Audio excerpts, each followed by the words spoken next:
মলয় মুখোপাধ্যায় দয়া করে নিজেদের স্যাট এ ফাইল করা অরিজিনাল অ্যাপ্লিকেশন দেখুন। গ্র্যান্ট ইন এইডরা কেন বকেয়া দিয়ে পাচ্ছেন না তার উত্তর ওখানেই আছে। আজ যেসব আর্গুমেন্ট ওদের হয়ে ফেসবুকে করছেন সেগুলো ওই পিটিশনে করলে এই জটিলতা হতো না। ওদের জন্য একটা শব্দ খরচ করেননি স্যাট, হাইকোর্ট, সুপ্রিম কোর্টে। এমনকি সুপ্রিম কোর্টের ফাইল করা আপনাদের রিটেন সাবমিশন যেটা ছিল, রিটেন সাবমিশনেও ওদের কথা নেই। থাকলে রায়ে ওদের কথাও থাকতো, কেন বাজে কথা বলছেন? খুবই গুরুত্বপূর্ণ বিষয়। এই বিষয় নিয়ে এই ভিডিওতে আমরা আলোচনা করব যে কেন এরকম প্রশ্ন হঠাৎ করে উঠল। Welcome friends, grant in aid কর্মচারীদের ডিএ নিয়ে গুরুত্বপূর্ণ বিষয় সামনে আসছে। কবে মিলবে বকেয়া? সরকারকে নিশানাও করছে সরকারি কর্মীদের একাংশ। দিন যত পেরোচ্ছে ডিএ নিয়ে চর্চা বাড়ছে। পঞ্চম বেতন কমিশনের যে বকেয়া ডিএ সেটা মেটানো অনেক আগেই শুরু করেছে রাজ্য সরকার। তবে অভিযোগ এখনও পর্যন্ত 2009 সালের রোপা মেনে গ্র্যান্ট ইন এইড এবং কেএমসি সহ অন্যান্য অনেক এলাকার বসবাসকারীরা তারা বকেয়া ডিএর কোনো অংশ পাননি। এই নিয়ে সামনে কিন্তু ক্ষোভ চড়াচ্ছে এবং সোশ্যাল মিডিয়াতেও। তো কবে মিলবে এই বকেয়ার অংশ?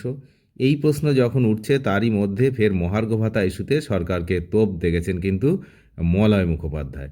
আপনারা জানেন confederation of state government employees.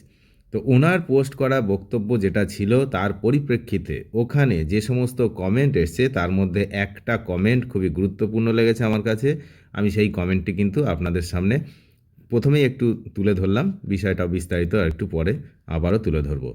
যে উনি কিন্তু পোস্ট করেছেন এবং এই বঞ্চনার কথা তুলে ধরেছেন। মলয়বাবু তিনি বলেছেন যে গ্র্যান্ট ইন এইড কর্মচারীদের যে ডিএ সেটা রোপাতে পরিষ্কার বলা আছে।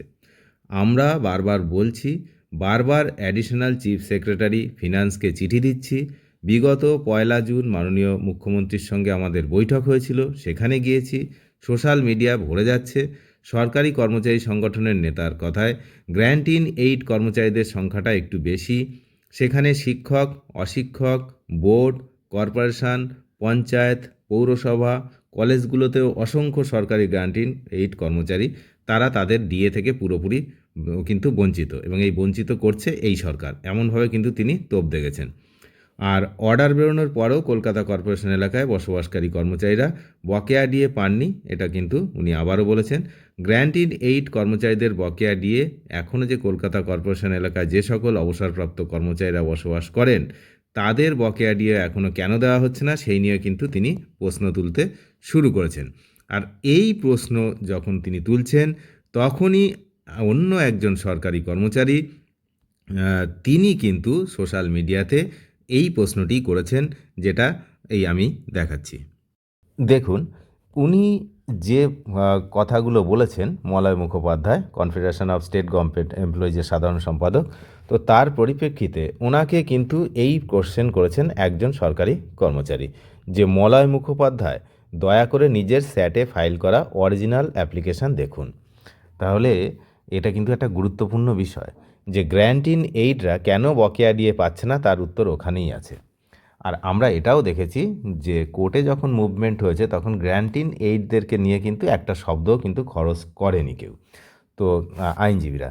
তো সেই বিষয়টাও কিন্তু এখানে রয়েছে। উনি বলেছেন যে আজ যেসব আর্গুমেন্ট ওদের হয়ে ফেসবুকে করছেন সেগুলো ওই পিটিশানে করলে এই জটিলতা হতো না। ওদের জন্য একটা শব্দ খরচ করেননি স্যাট, হাইকোর্ট, সুপ্রিম কোর্টে, পরিষ্কার উনি কিন্তু উল্লেখ করে দিয়েছেন যিনি এই কমেন্ট করেছেন আর কি। তো এমনকি সুপ্রিম কোর্টের ফাইল করা আপনাদের রিটেন সাবমিশনেও ওদের কিন্তু কথা নেই। থাকলে রায়ে ওদের কথা থাকতো, কেন বাজে কথা বলছেন? তো যাই হোক, এই রকম আর্গুমেন্ট কিন্তু চলছে সরকারি কর্মচারীদের মধ্যে, নিজেদের মধ্যেও কিন্তু এই রকম আর্গুমেন্ট চলছে। কারণ মলয়বাবু তিনি একজন অবসরপ্রাপ্ত সরকারি কর্মচারী, উনি কনফেডারেশন অফ স্টেট গভর্নমেন্টের এমপ্লয়িজের দীর্ঘদিনের নেতৃত্ব দিচ্ছেন। উনি যখন সমাজ মাধ্যমে এরকম পোস্ট করছেন তারপরে কিন্তু কোথায় কি খামতি ছিল সেই বিষয়ে তুলে ধরছেন কিন্তু অন্য অন্য সরকারি কর্মচারীরা। তো এটা কিন্তু একটা পরিষ্কার উদাহরণ যে ওই স্যাটে যে ফাইল করা অরিজিনাল যে অ্যাপ্লিকেশানটা ছিল সেই অ্যাপ্লিকেশানে গ্র্যান্ট ইন এইডদের কথা ছিল না, এটা কিন্তু আপনারা সবাই জানেন। এই সেই জন্যই কিন্তু এই গ্র্যান্ট ইন এইডের জন্য আলাদা কোনো যে নির্দেশ সেই নির্দেশ কিন্তু নেই। যদিও বলা হয়েছিল যে সমস্ত কর্মচারীদের বকেয়া দিয়ে মিটিয়ে দেওয়ার কথা, গ্র্যান্ট ইন এইড আলাদা করে উল্লেখ করা ছিল না। তো সে যাই হোক, এখন বিষয় হচ্ছে এই পজিশানে রয়েছে।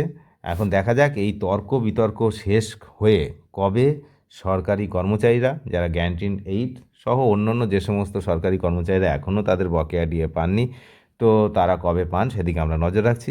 আপনারা নজর রাখুন। চ্যানেলে যারা নতুন তারা নিয়মিত আপডেট পেতে অবশ্যই চ্যানেলটিকে সাবস্ক্রাইব করে সঙ্গে থাকবেন। ধন্যবাদ।